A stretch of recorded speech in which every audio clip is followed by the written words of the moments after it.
Simba kama wapo serious kuelekea msimu ujao. Ukitazama aina ya wachezaji ambao wanawahitaji ama ambao tayari wamesha saini, unaona kabisa kwamba msimu ujao hawahitaji tena zile dharau za kusema kwamba Yanga anabeba tena mara 6 mfululizo. Kwa kuonyesha hiki ni kutokana na aina ya wachezaji ambao mwalimu Steve Becker tayari amewaweka kwenye orodha yake, kwamba bwana, huyu mimi ninamhitaji, muweke hapa, huyu muongeze hapa. Hapa kuna sehemu haiko sahihi, na ndicho ambacho anakifanya.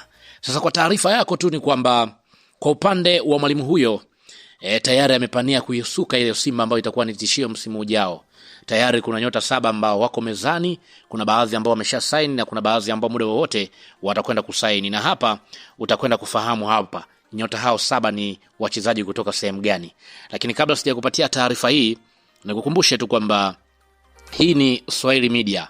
Kama bado hujaweza kusubscribe, basi nikuombe subscribe ili tuwe pamoja siku zote. Mimi naitwa Chicharito. Karibu tuweze kuangazia taarifa hii kiundani zaidi.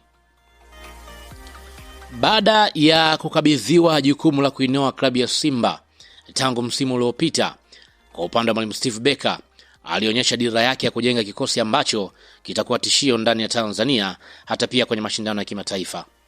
Sasa taarifa zinaeleza kwamba benchi hilo la ufundi kwa kushirikiana na uongozi wa klabu limekamilisha mipango ya kuwasajili baadhi ya wachezaji, huku pia wachezaji wengine ambao watasaini muda wowote kuanzia sasa.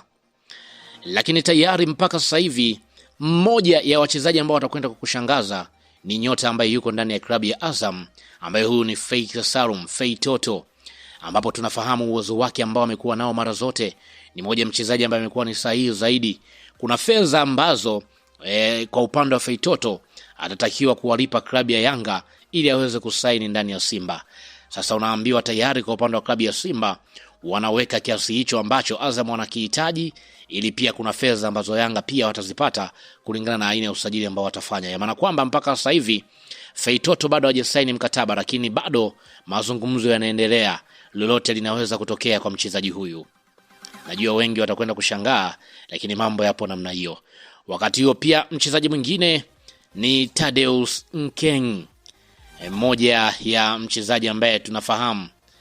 Nkeng moja ya mchezaji ambaye aliweza pia kuonyesha kiwango kikubwa ndani ya klabu ya Stade Malien, ambapo tunafahamu aliweza pia kuwafunga Simba. Moja mchezaji ambaye ni wa hatari kweli kweli, ambapo ukiangalia tu mwaka wake kuzaliwa ni mwaka 2000 kutoka pale nchini Cameroon, lakini anakipiga ndani ya klabu ya Stade Malien. Moja mchezaji ambaye kwa upande wa klabu ya Simba wanamtazama kwa hali na mali.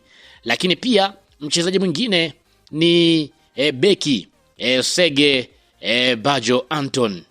Unajua bwana, Simba ukiitazama unaona kabisa kwamba kwenye upande wa beki kuna mchezaji ambaye anahitajika. Sasa kwa kulitazama hilo, upande wa klabu ya Simba tayari wanamtizama beki huyu Sege Anthony, moja ya mchezaji ambaye yupo kwenye kiwango cha hali ya juu kulingana na kile ambacho ameweza pia kukionyesha pale nchini Algeria ndani ya klabu ya USM Kenchera. Kwa taarifa tu nikwambie ni kwamba tarehe 9 mwezi huu wa 7 mwaka huu 2026 mchezaji huyu tayari amesaini mkataba ndani ya klabu ya Simba. Ya maana kwamba huyu tayari amesha saini, ni mchezaji mpya ndani ya klabu ya Simba. Usije ukafahamu kwamba huyu labda hajaweza kusaini. Huyu tayari ameshamalizana na klabu ya Simba, na tayari mchezaji huyu atajiunga na kambi ya Simba ndani ya msimu huu kulingana na kile ambacho wanakihitaji kwa upande wa klabu. Lakini pia baada ya Simba kutazama zaidi kwenye upande wa winga, tayari mchezaji mwingine ambaye ameweza kusaini mpaka sasa hivi ni Ibrahim Jabal, ambaye anakuja ndani ya klabu akitokea ndani ya klabu ya Stellenbosch. Mchezaji huyu anafahamika kutokana na uwezo wake kucheza kama pia kiungo mshambuliaji pamoja na winga. Kutokana na ubora wake tayari kwa upande wa klabu ya Simba wamemalizana naye. Lakini pia kwa upande wa Simba wanamtizama moja kwa moja kiungo mwingine kutoka pale nchini Algeria ambaye ni Oluwatobiloba Alabe, ambaye tunafahamu moja ya mchezaji ambaye tunaweza tukasema kwamba ni kiungo wa kazi kweli kulingana na kile ambacho kwa upande wa Simba wanakitizama. Wako kwenye mazungumzo mchezaji huyu ambaye amecheza ndani ya klabu ya Steaua Tripoli ya pale nchini Ugiriki. Kwa hiyo kwa upande wa klabu ya Simba muda wowote wanamshusha kiungo huyu. Lakini pia wakati huo kiungo Mohamed Sangare kutoka pale Real Bamako ya pale nchini Mali tayari pia naye anatajwa kuwemo kwenye orodha ya wachezaji ambao wanahitajika. Hii ni kutokana na kasi yake. Huyu bado hajasaini, lakini muda wote atasaini. Lakini pia mchezaji mwingine ambaye anatazamwa ni Alphonse Mabula ambaye tayari amemaliza mkataba ndani ya klabu ya Samax. Tuliweza kumuona ndani ya timu ya taifa ya Tanzania, uwezo wake na ubora wake na vile ambavyo amekuwa akicheza. Maana kwamba unaona kabisa kwamba kwa upande wa klabu ya Simba kuna kitu hasa ambacho